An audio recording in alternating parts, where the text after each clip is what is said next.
भूतों में आत्मा, पिशाच, राक्षस, बुरी आत्मा जैसे प्रकार होती है, लेकिन उनमें भी एक प्रकार है चकवा, जो बहुत लोगों को नहीं पता है। गांव वाले लोग को इन चकवा के बारे में अच्छी तरह जानते हैं। चकवा का मराठी में मतलब है चकमा देने वाला। आखिर ये चकवा है क्या चीज़? दरअसल चकवा एक पिशाच होता है जो रात में बाहर आता है और जंगली इलाकों में पाया जाता है। इनकी खासियत ये है कि किसी भी इंसान का रूप ले सकता है, ज़्यादातर अपने पहचान के व्यक्ति का रूप लेता है ताकि जाल में फंस जाए, और ये अपनी शिकार को 2 बार आवाज़ देकर बुलाता है। चकवा कभी तीसरी आवाज़ नहीं दे सकता, ये उनकी खासियत है, और ये अपनी आंख बंद चालू करते रहते हैं। ये पिशाच जाल में फंसे इंसान को जंगल में ले जाकर मार देता है। चलिए शुभम की कहानी सुनते हैं, जिसका सामना चकवा से हुआ था। मेरा नाम शुभम है। मैं एक छोटे शहर में रहता हूँ। मुझे याद है 13 साल के मुताबिक इस साल भी अपने मामा के गांव छुट्टियां बिताने जाने वाला था। मामा का गांव अंचेवाड़ी घने जंगल में था। जब मैं गांव पहुंचा तब काफी खुश था। शहर से काफी दूर, ना कोई गाड़ियों का शोर, ना ही प्रदूषण। बस से उतरते ही मामा मुझे लेने के लिए खड़े हैं। मैं गांव आया इसलिए मामा भी बहुत खुश थे। हमारे मामा के पास बहुत खेती है और गांव में उनकी बहुत इज्जत थी। जब मैं घर पहुंचा तब शाम हो चुकी थी। घर पर मैं आने पर सब खुश थे, मामी, दादा, दादी और मामा के लड़के भी। इतना सफ़र करके मैं बहुत थक गया था, इसलिए खान खाकर सो गया।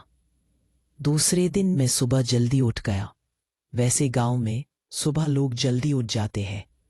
मामा के लड़के राजू और सुरेश मुझसे पहले उठ गए थे।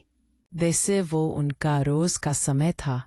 सुबह जब मैं राजू और सुरेश जब चाय ले रहे थे तब राजू बोला कि आज हम दोपहर को जंगली पहाड़ पर जाएंगे घूमने के लिए। ये सुनते ही मैं बहुत खुश हुआ, क्योंकि मुझे एडवेंचर बहुत पसंद है। हमें ये प्लान मामी को बताया। मामी ने इजाज़त दे दी। हमारा प्लान शाम को आने का था, इसलिए मामी ने हमें तीनों को टिफ़िन दे दिया। हम करीब 12 बजे के आसपास निकले। गर्मी का मौसम था, धीरे धीरे गर्मी बढ़ रही थी। हमें करीब 30 मिनट चलते हुए जाना था। हम गांव से बाहर निकले, फिर खेतों से होते हुए हम जंगल की तरफ पहुंच गए। थोड़े जंगल के बाद बड़ी पहाड़ी थी। हम पहाड़ चढ़े। ऊपर पहुंचते ही हमने हमारा टिफ़िन खाया। काफ़ी मज़ा आया। ऊपर से नज़ारा काफ़ी अच्छा था। हम करीब 4 बजे तक घूमे और घर तक लौटते हुए हमें शाम हो गई। तब मामा भी खेती से लौट रहे थे। हमने उनको हमारी सारी बातें बताई। मैं आज भी काफ़ी थक गया था, और राजू और सुरेश भी, इसलिए हमने खाना खाया और सो गए। लेकिन आगे जो भी होने वाला था वो काफ़ी डरावना था। मुझे याद है उसी दिन करीब रात के 2 बजे मुझे सुरेश की आवाज़ आई और मैं जाग गया। मैं अपने बिस्तर से उठा और सामने वाले रूम में आया। वह कोई नहीं था, इसलिए मैंने खिड़की खोली और बाहर देखने लगा। और तभी फिर से मुझे सुरेश की आवाज़ आई। वो घनी झाड़ियों के पीछे खड़ा था। मैं सोचिए इतने रात को बाहर क्या कर रहा है। मैंने लाइट जले और दरवाज़ा खोलकर बाहर गया, लेकिन मैंने जो देखा वो काफ़ी डराने करने वाला था। वो सुरेश तो था, लेकिन लग नहीं रहा था। वो अपनी आंखें बंद चालू कर रहा था। मैं कहा, अरे सुरेश, तुम इतनी रात बाहर क्या कर रहे हैं? वो बोला कि शुभम, मेरा मोबाइल फ़ोन पहाड़ी पर रह गया है, चलो जाते हैं लेन को। मैं गुस्से से बोला, तुम्हें समय पता है क्या हुआ है?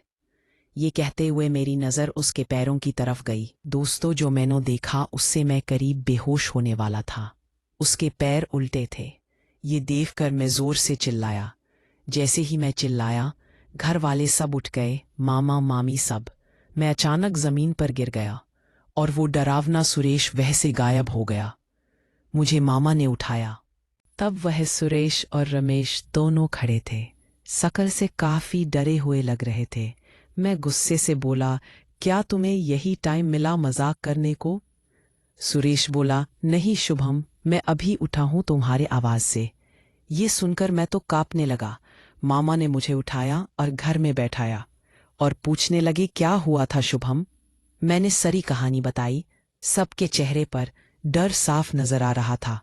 तभी मामा ने मुझे सोने को कहा। मानो मामा को सब पता है, लेकिन डर के मारे नींद नहीं आई। सुबह जब मैं उठा तब मामा घर पर ही थे। आज वो खेती में नहीं गए। जब मैं चाय ले रहा था तब उन्होंने मुझे बुलाया और बोले, रात में तुम जिसे मिले वो एक पिशाच चकवा था। ये सुनकर मेरे नीचे से जमीन खिसक गई। दोस्तों, चकवा क्या होता है मुझे पता था। मामा बोले, इस गांव में चकवा है।